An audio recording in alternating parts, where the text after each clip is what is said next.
Hey, Josh Gordon here from theleadpastor.com. I was having a chat with my friend Brandon Kelley a while ago, and it was really good. And I was like, dude, we got to pause and hit record because I'm loving it. So that's the conversation you're about to see. We talk about church planting, a bunch of other great things, and it's going to be great. You're going to really enjoy it. Cool. All right. Looks like we're going. So tell me a little bit about the church that you're planting, the journey, a bit of the journey that's brought you where you're at, and kind of what the future's hopefully looking like for you guys. Sure. So our whole like origin on this, it goes back 15 years, but since 2025, like we had decided it was really clear to us that God was calling us to a place Mm-hmm. without a ministry job Yeah. in line. And Yeah. so that was a big thing for us because we've been used to going to a place for a ministry role. Yeah. And so this was a different season, but God had made it clear that, surprisingly to me, this was never part of the script. I always said we would never come back to Northeast Indiana. We would never come back to this state. I thought we would go to the Northwest or the Northeast, um, and yet God brought us back here, gave us a burden for Fort Wayne, Indiana, the city that I'm from, and Mm-hmm. I've got a lot of family here, and just a heart for the people in the city, and a love for the city as a self, as a whole. And so we started just taking steps toward, okay, we've been praying, and it was very clear. God was like, okay, now's the time. We're getting back into local church ministry because I had been, coaching pastors and doing some church consulting full time, and wasn't in a pastoral role, on a staff perspective. Yeah. And so God made it clear it was time to kind of close that chapter and step into a new one. And so I started praying and like, okay, we're going to update the resume. We're going to figure out what churches are hiring, and that's what we're going to do. Even though it didn't make sense because we felt called to Fort Wayne, Yeah. and but we were willing to go wherever and start over. And so we started doing that. A few days go by, still praying, like, God, this just doesn't make sense. Like, I'm willing to go to Yeah. Iowa or Florida, like, make it be Florida, or to the Northwest, the Northeast. Like, we'll go wherever. It doesn't matter. But man, Lord, it really seems like Fort Wayne was on our heart, and Mm-hmm. that wasn't from us. That was from you. And one day it hit me. It was a Friday. It was just like that. And I I chuckled as I'm praying. I'm like, okay, God, I hear you. You want us to plant the church. You want us to do it in Fort Wayne. I'm really dense. I get it. Okay. Yeah. So my wife was working home from home that day. And so I went out to where she was working in the house, and I said, hey, honey, I think might be what God's inviting us into. I think we're supposed to plant the church in Fort Wayne. And her response was, yep, like she had already known. Yeah. And we've just been taking steps since then to create and build a church that is for those who don't know Jesus, not trying to do like sheep shuffling, like, okay, this is Yeah. the new church in town. Let's, bring a bunch of people who are already convinced into it. And so we've started with building and developing a launch team, really from just conversations that we've been having with people. And Yeah.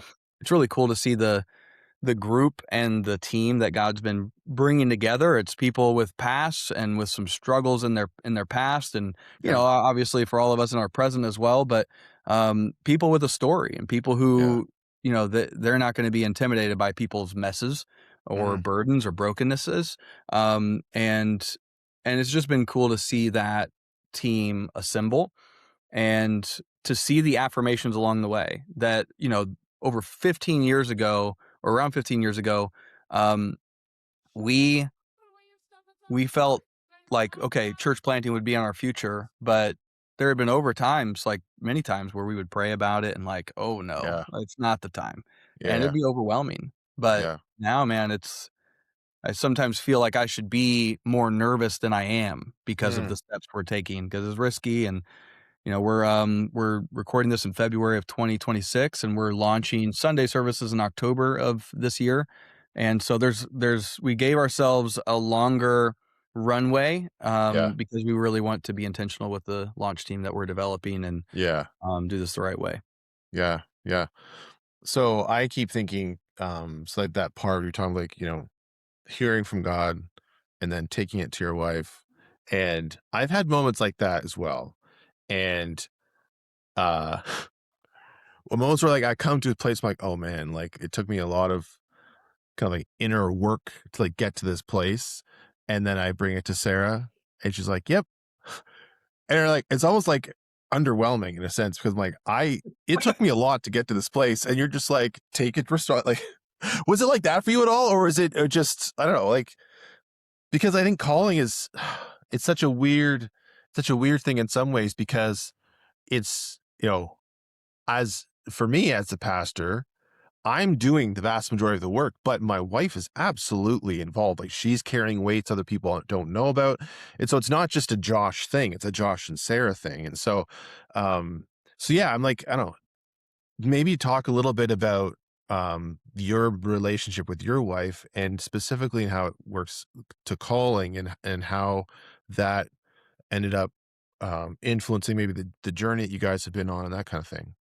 Well, we from the very beginning, neither one of us grew up in church, and so we've been on a journey of faith together at the same time, Mm. and that's been such a blessing to us because both of Oh, us right. know the before Christ version of ourselves, Yeah, yeah, yeah. of each other, and we know that we've been together since high school, and so like I can't imagine walking through not only life following Jesus, but then also a life of vocational ministry without a spouse who's fully all in with you. Yeah. I can't imagine that. So, this season of really we call a season of perspective from 2024 to 2025 and um a season of perspective where we weren't like I wasn't serving as the lead pastor and she wasn't the pastor's wife and so both of us are like wrestling with detaching our identity from those roles, Mm. which was good Yeah. and right and a blessing to us, but it was hard and it was Oh, difficult. yeah. And Oh, and so we were both like praying through what does the future hold, Lord? And we're trying to be patient and wait. And also we want to serve you, be disciple makers now. yeah. And we're not waiting for that. We're obviously doing that. Yeah. Serving in marriage ministry and all that. So there was a lot of conversations and so it wasn't like it never felt like we were on different pages. It really when it comes down to the conversation around church planting because we had it so many times leading up to this it was at different points I would be convinced that it was time and she wouldn't and then she Mm. would be convinced it was time and I wouldn't Yeah. and this time because we I don't know just we're so patient and I'm glad the Lord didn't let me plant a church, in my 20s. I don't think that would have been as fruitful as it might be later. Yeah. Nothing for everyone, but I think for me, I Yeah. think that would have not been as good. Yeah. And who knows? But I I'm blessed with a wife who is in this with me 100% and um you know, sometimes I think she was already there, Yeah. but she was being patient with me. Yeah. And so, when I brought that to her and that was her reaction, I'm like, "Oh, we're actually gonna do this," Yeah. which was like, "Oh, crap. Okay, like, Yeah.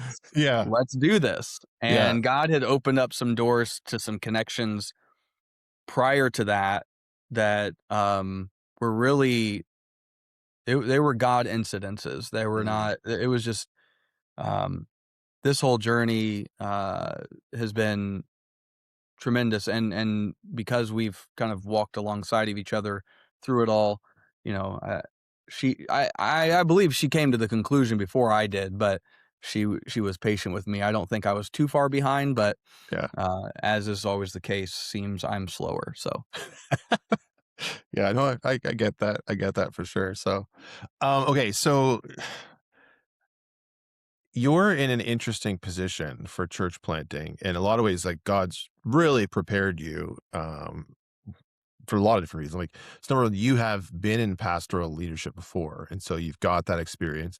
You've also got a bunch of experience, um, and maybe I'm putting too fine, like painting too wide a brush on here, but with PreachandLead.com, kind of helicoptering into different pastors and churches and kind of getting a bit of an inside look at how other churches are doing things. I'm interested to see how you're approaching this church plant with that breadth of experience, and how is it impacting things? Are the things you're like, okay, I want to do it this way because of what I've seen, or I want to avoid this because of what I've seen? Talk a bit about that.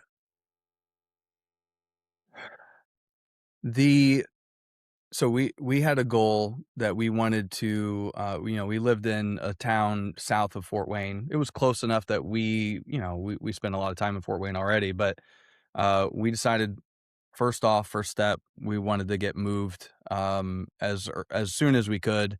Yeah. And so we ended up moving to our target area, not in the city outside of our target area, but right in the middle of it. Um, Labor Day weekend, and so that gave us 13 Mm, months of being able to be in it yeah. before, and, I'm from here, so I have a lot of context and a lot of connections already, but, so there's one thing, just getting to the space and being there and being able to build relationships within the community and within the schools and things like that. Yeah. Additionally, we very much wanted to begin building a launch team, um, early. So we started weekly gatherings with our launch team at the end of October. And what I wanted to, and this was like one of the points that you're asking about, like I very much didn't I wanted our launch team to have enough time to um invest in them and build that team in a way that what results is a group of disciple makers. Like Yeah. they may not be there yet, but we're doing this in a long, consistent runway because we want to not just have a team that is good at putting on events. Yeah. And because that's the risk, or that's the temptation, is like, okay, what does pre-launch look like? It looks like getting a lot of people in a room, and doing some things that feel like a Sunday morning. But like we all know that church is more than a Sunday morning gathering, and we're all for that. 100%. Yeah. But that doesn't leave a lot of space for relational discipleship. Yeah. Doesn't leave a lot of space for, if like that's the thing, then we're probably not going to be equipping them as much and doing as much training. Um, but instead, it's about that, and I didn't want that, and so Yeah. we've been getting together consistently on a weekly basis, in our home, because I want at the end of this journey for them that they're not merely someone who invites a friend to church and comes in and, like, it's the unspoken. Sometimes, most of the time it's unspoken, sometimes it's spoken. All right, preacher, I got him here. You lead him to Jesus. Like, give Yeah. me the assist, you score the goal, Yeah. and like Yeah. Yeah. Yeah. you handle that part because you're the Yeah. one with the degree and all that. Instead, what we wanted to do is make sure we're spending time each week giving them tools, giving them training on how can they be activated in discipleship, Yeah. um, in their own lives. And so that's been huge. And then we've kind of organized this around three phases. And phase one's really about the launch team and fundraising. You know, the statistics I've been told, 3 to 5 years takes for a church plant to become self-sustaining. Yeah. So, we're looking at outside resources and, from individuals and families and church plants or churches and Yeah. networks and all of that. Um, so that's phase one. And then phase two is where I think, we'll be able to see a lot of momentum, which we're starting that in March, which is like a few days away. Yeah. And one of my emphasis emphases is having conversations with people who have already self-identified that they're spiritually curious. They're Yeah. they're they're interested in things of God. Um, and so I've got a goal of having 200 in-person conversations between now and our launch day. Well, between March and October, uh, early October, in person with people who are spiritually curious. We're going to use social media ads to create Yeah. in-person conversations, do that. And I'm probably just going to keep that as part of my job description. Yeah. Um, because what I've noticed from coaching and doing some consulting work is that when we look at the life cycle of a congregation, what oftentimes is missing when they plateau and start to decline is a vision for the future, which is Mm, fueled by mission. And what mm, that means is, and what it oftentimes just boils down to, is a lack of uh, fervor in evangelism among the mm. people. And oftentimes that's also shared by the people at the top. Yeah, And so we want to make sure from the very beginning that like we don't just talk about reaching lost people, but we're doing specific things to actually do that. yes. Um, and so that goes into like how are we building the launch team? What are we focused on now? We're going to be doing, like the typical stuff that I'm not creating anything new in many ways, not even the approach to getting coffee meetings from social media ads. I first heard about that from the people over at Church Candy, Mm, and so we do monthly vision nights. We'll be doing servant evangelism, um, and just being present in the community at different events and things like that. Building toward October, and um, from those conversations that we have, I know I'm kind of jumping all over, but from those conversations I have in person over coffee, I want to invite them into like a discovery Bible study, mm. because that's a replicatable type of environment. Yeah, And then we're going to invite 100%. people on my launch team to be a part of those groups so that they can learn how to lead them. And then we're going to expand and do more. So, you know, praying that that's fruitful and that we can give people just a simple, repeatable way of, walking with people in their faith and Yeah. building relationship. And so, Mhm. I don't know that there's things that we're doing that are different, but it's really coming from the conviction that we want to make sure that this is also an equipping perspective and experience for our launch team, and not just the goal is Sunday launch. Like Yeah. it's not really the goal. Like we're gonna do that, but it's part of a whole bigger, you know, effort and picture. Yeah. Yeah, it's interesting. I remember when, we were first invited to join the launch team for New Life Fellowship, where I'm on the pastoral team now. I think that was we had our launch date was January of 2019, and we started having conversations like spring, summerish, give or take, and the group of us that started had already been, um we started as like a house church, and then we're kind of like, okay, like a lot of us are young kids and like, this isn't really, I mean, it was working in a way, but it was like, we just, we wanted more structure. And so a lot of us kind of like, all right, so I think the original intent was, let's just go, we're disbanding the house church. We're going to go join different churches. And a bunch of us ended up at the same church. And so we all were all in a small group with other folks as well. We didn't want to be like, okay, we're our own little tribe within a larger church. Yep. And so there was a lot of that sort of kind of cohesion and gelling I think partly what you're describing had kind of happened already. And I can't tell you how beneficial that's been. And I had a recent interview with a guy named Ed Underwood. I mean, he's a pastor I think he was a sergeant in the army, and then he also was on a hotshot firefighting crew, and then he became a pastor. A pastor for like 40 plus years. Now he like works with churches and pastors and stuff. And so like there's nothing Ed hasn't seen, you know? Sure. And he talks about how having a culture that's like built on trust is like so important for church health, for pastoral longevity, for all of that stuff. And so it's really great and kind of cool to hear. Maybe I'm reading between the lines a bit, but it seems that there's like bits and pieces of that kind of like woven into kind of what you're describing, what you're talking about. And yeah, so I guess okay, I've got my brain wants to go a bunch of different directions.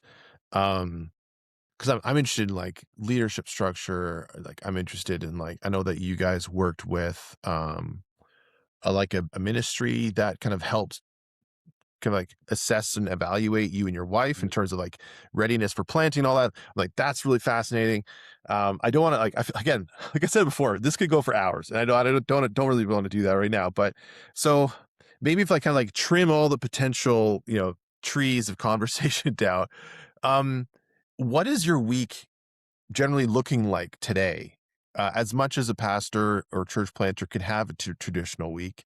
And then I'm also interested to hear, how are you using technology or software or whatever to sort of like structure things and, build a foundation that you can, support the activity that you're doing. Okay.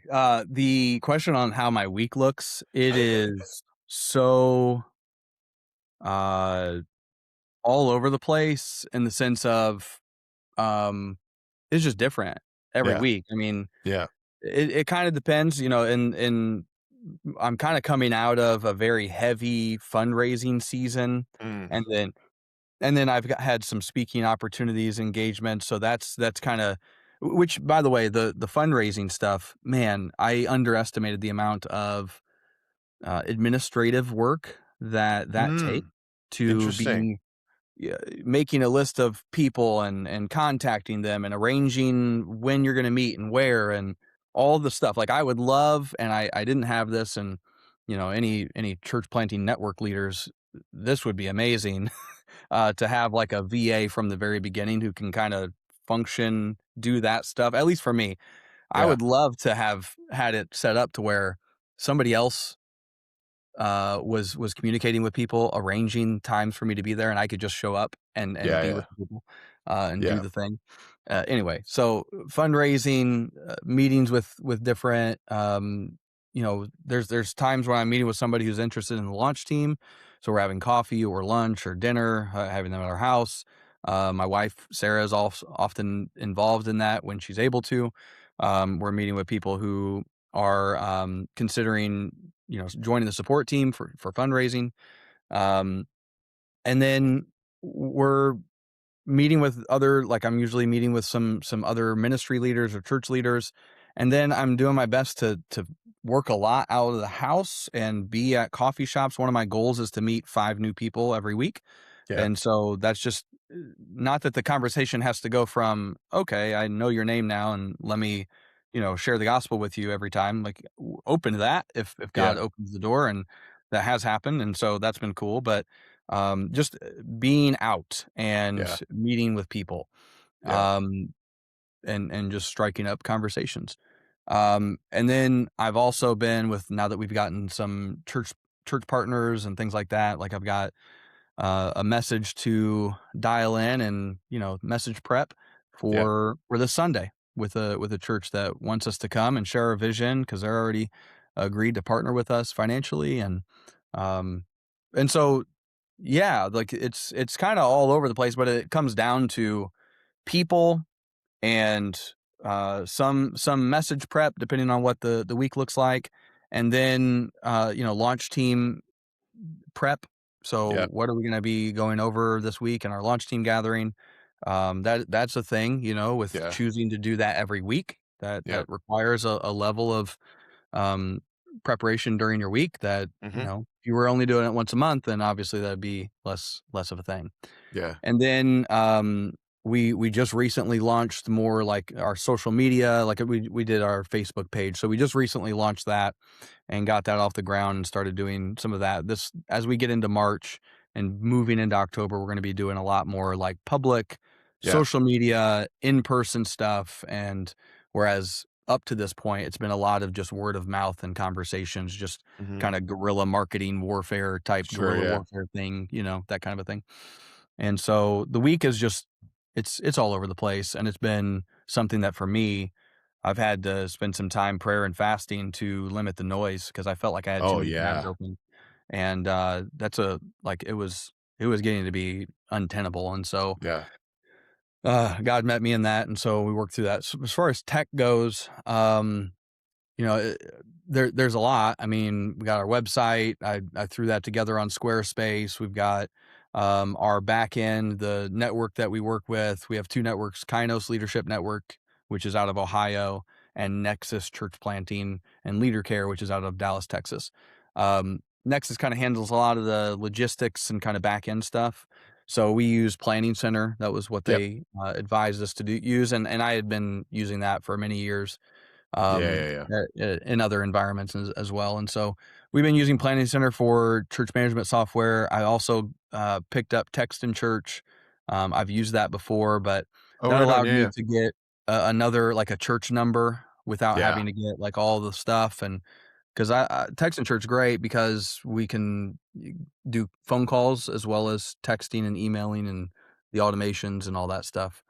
Mm. Um, and I'm actually looking into a software called churchfunnels.com, to I've not heard of that. I gotta handle write that down. yeah, churchfunnels.com.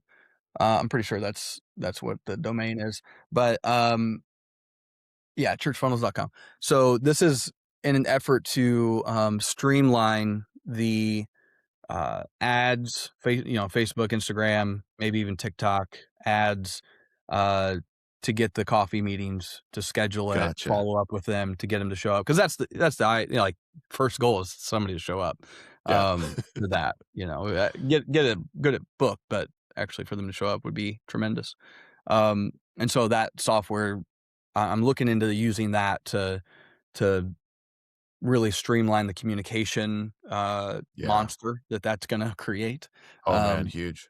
so so there's that, and, I'll be using more of Opus Clip, for, Yeah. sermon clips that I'll be preaching at different places and, loading up our own social media platforms um, and then just, like, wording different things, I'll type something up and then throw it into AI and be like, Yeah. make this more compelling or Yeah. make this better, see what it throws back at me and, evaluate from there. And then, uh, that's the main stuff that I can think of. I'm doing a YouTube channel for Diary of a Church Planter, Yep. on my own YouTube channel. So, I got some cameras and stuff like that for that, but it's mostly things I've used for Preach and Lead. Yeah. So Yeah. yeah, there's I don't know, tech, software, all that, but Yeah, I mean, like I've had a bunch of these conversations with other pastors and a few church planners, and I'm like, I need to put together like a survey or like, what are you using for like, 'cause, like there's when you start getting into it, there are so many different little use cases like kids check in, digital giving.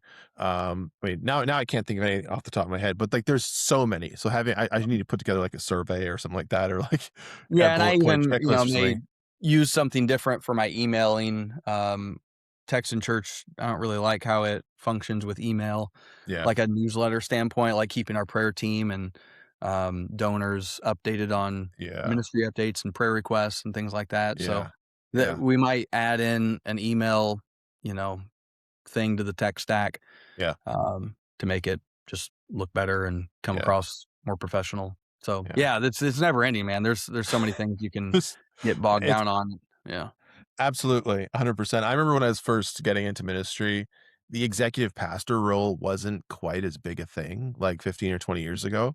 And now I'm kind of like, I get it. Like I really do. Cause they're you know, like I've talked to like, I don't know, purist is maybe the wrong term, but folks who are like, the churches, the more organization you add to the church, like the less of a church it becomes, the more corporate it becomes. And I think there's something in there that's like there's some good truth in there somewhere, but at the same time, it's like just just part of the natural like the reality of the culture that we're in. Like it just requires levels and levels of organization. And so, man, like having somebody who's able just like to handle all that stuff is just like awesome. Like as Yeah. somebody who's not a natural administrator, I like the need for administration has been bludgeoned into me for much of my life. And so I've learned to do it well enough to not have it be a critical flaw, essentially. But it's Yeah. not those aren't the waters I naturally swim in. But um, I do want to circle back. You talked about using AI. Are you using like ChatGPT primarily, using Claude? Yeah. Yeah. I've thought about switching to, like, Claude or something like that. I've had a relationship with AI to where I'm cautious on it, and yet I'll use it for some things, but my wrestling with it is the temptation that is so easily there to have it do the thinking for you. Yeah. And from a pastoral perspective, I think that's a really bad thing for us to. I'm not saying we do it. I'm just saying there's a temptation in it Yeah. that, um, that we outsource the thoughtfulness Yeah. and the reflection and the stuff that's just required of us, um, to lead with wisdom and communicate with wisdom Yeah. and vision. You know, the AI can really do some good things, and it can be helpful and make you more efficient. And Yeah. I've got uh, a series. I've got 4 messages I'm going to be bringing to a youth camp in a little over a week, and I'm in the process of reworking those messages from something I preach to like adults to something I'm Yeah. going to preach to 6th to 12th graders, and then creating the small group discussion questions. I'm gonna feed it in there and see what kind of questions it gives me, and then Yeah. let that be a starting point. Um, but man, there is a temptation there to have tools like that do the thinking for you versus sending it something for it to think about and for you to then reflect on what it provides you. But man, Yeah. yeah, there is that, and I still haven't figured out uh what the I was just having a conversation with somebody I coach about, like, I don't know what the perfect answer is on, um, like, how we should use it, or Yeah. if we should, or, like, Yeah. what the guardrails are, Yeah. and it's a big thing, Yeah. that I'm sure is pressing on people's minds. Yeah. I'm working on a piece right now kind of about that. And well, I And so I put in settle the debate, Josh. We need it. okay, I'll settle it right now. Uh we don't have the time. Never mind, I'm not gonna settle it. Change my mind.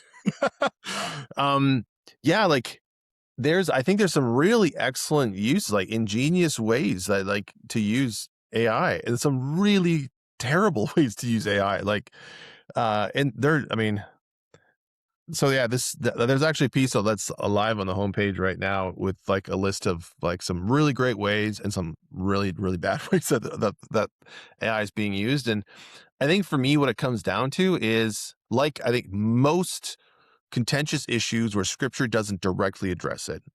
Um, it comes down to the heart, right? And like it's sort of like money. It's kind of like, like art in a lot of ways is like it kind of how somebody uses it is almost like it's revealing of like of their heart. And Yeah. so like I had an interview with one guy. He was like, the people who are using ChatGPT to write their sermons, those are the people who are just taking a sermon from another pastor and preaching that one.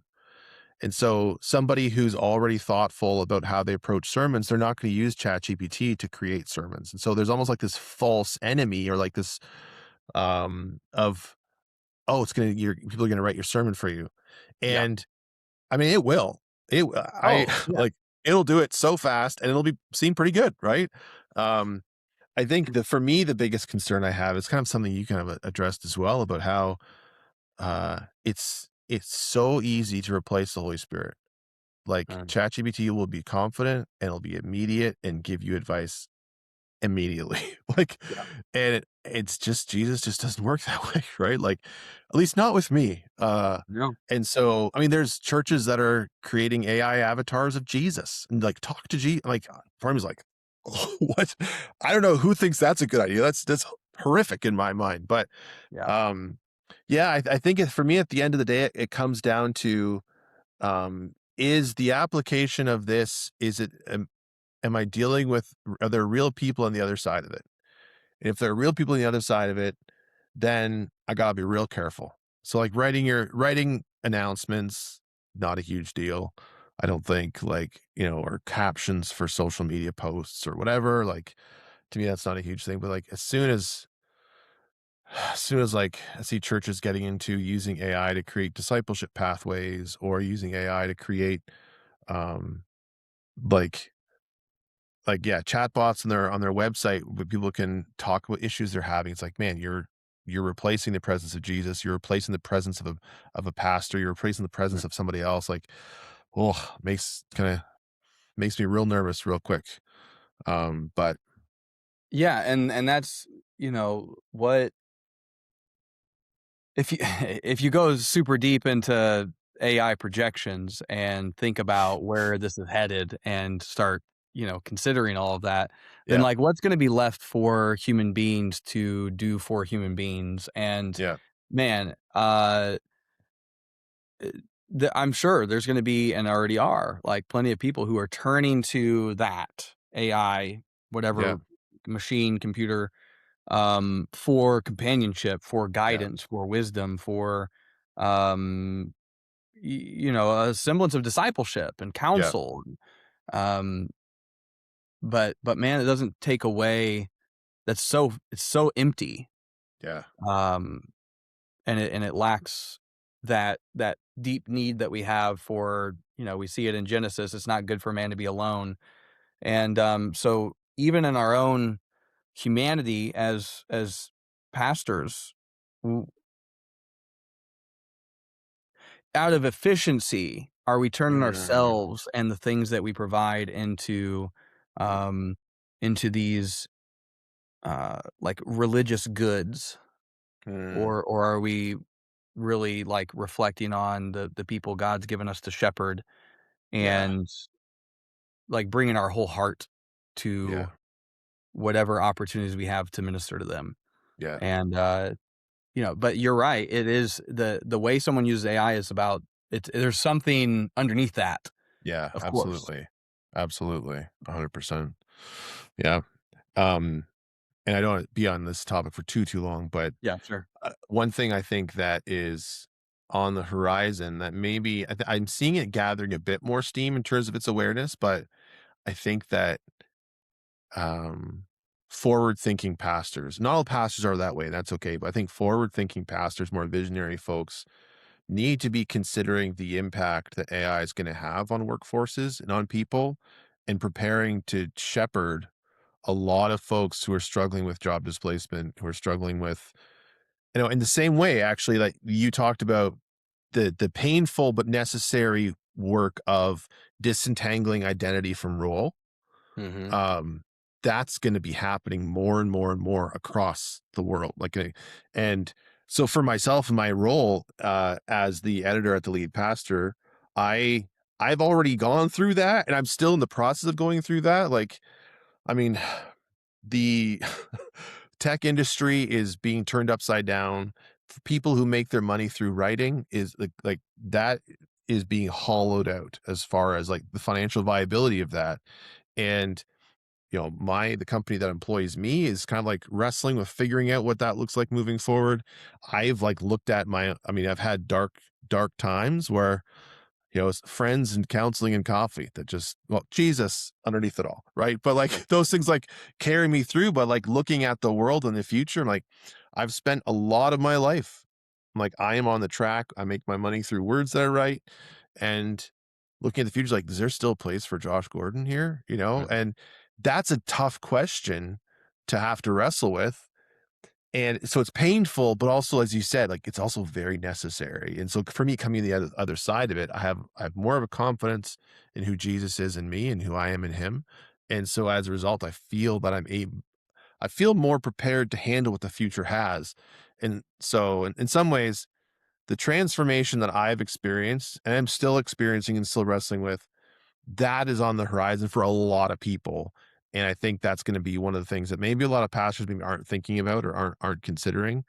Um, the other side of that as well is we have generations now who are growing up with instant answers to any question. And like, I want to make sure all the articles that I'm posting on theleadpastor.com are like biblically grounded. And so, boy, it's tempting to be the ChatGPT say, "Hey, give me some scriptures to throw in here." And Mhm. then it's right there. It's like, ooh, I just want to do that. It's like faster, it's quicker, and or like give me spiritual justification for this. And those like that temptation, it's right there. It's so easy. And if you're not aware of that, like it's hard to defend against it. And so I think about my kids and thinking about like, you know, we don't really let them use AI tools right now. At some point they will. And like, okay, so if they ask a question, a theological question to ChatGPT, it's going to come back. It's going to sound good. There's going to be Bible verses, and it's like, but is it scriptural? Like, is it truly scriptural? And so, yeah, it feels like there's this kind of knot of a storm cloud that's sort of on the horizon. Um, and it's easy for me to get into a place where I feel discouraged or fearful. But at the end of the day, like, I think about Psalm 2, like, and, I think I can't remember exactly how it goes. I think it's in the first verse. Talks about like, the leaders of the nations plotting against God and like wanting to throw off the chains and like talk about like the rebellion, right? And God looks down and laughs. He laughs at them all. And I think about, all the things that I'm fearful of. God looks down. He's not surprised by it. He's not afraid of it, and he has redemption woven through the whole thing. And so that kind of gives me a sense of confidence in there. But so anyway, yeah. Yeah, I think the most pressing maybe point of discipleship when we start seeing job displacement happen at scale is worth, people's Oh worth, yeah, huge. and how that's connected to identity, how that's Yeah, connected to, like, like you said, like, what where's my place here yeah, anymore? Like, if I don't yeah, have something to produce, that's what we've oftentimes measured, um, our worth by, yeah. for right or for wrong. Obviously, it's for not, but on some level, our ability to produce Hmm. something, Yeah, go and work an honest day's work, yeah, um, that's gonna be a really hard thing to walk people through, a yeah, theological framework and foundation for where their identity and their worth come from that is yeah, not connected to work, and then what the scriptures talk about with work. It talks about work in a positive in a positive light, yeah. and, Absolutely. and the the the lazy, the non-producing as in a negative light. So it's like, well, what yeah, anyway, sorry. We could go on that for a long time, Yeah, and there's a lot of things that, um, I've thought about, but, uh, it's it's also a lot of conjecture about where the future goes, absolutely. a hundred and we don't percent. know. We don't know. We don't know. Oh, well, man, this has been a wonderful 42, 43 minutes. Just looking at my timer here. I really appreciate the time today, man. It's been great to reconnect.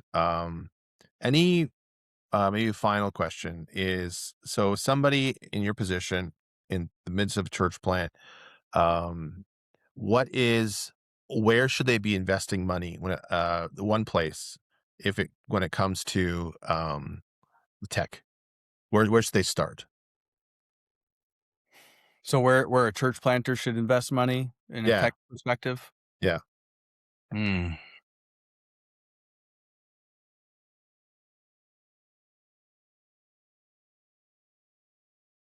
For paid things, I mean, I don't think you're gonna go wrong with the basics, and there's tools out there that you don't have to break the bank for this.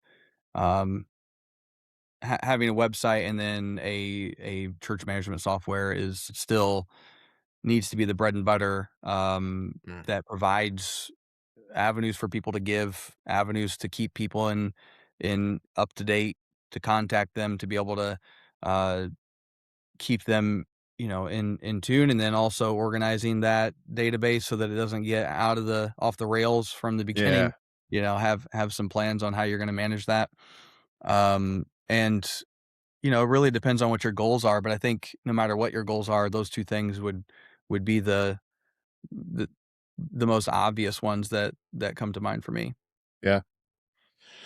Cool, dude. Awesome.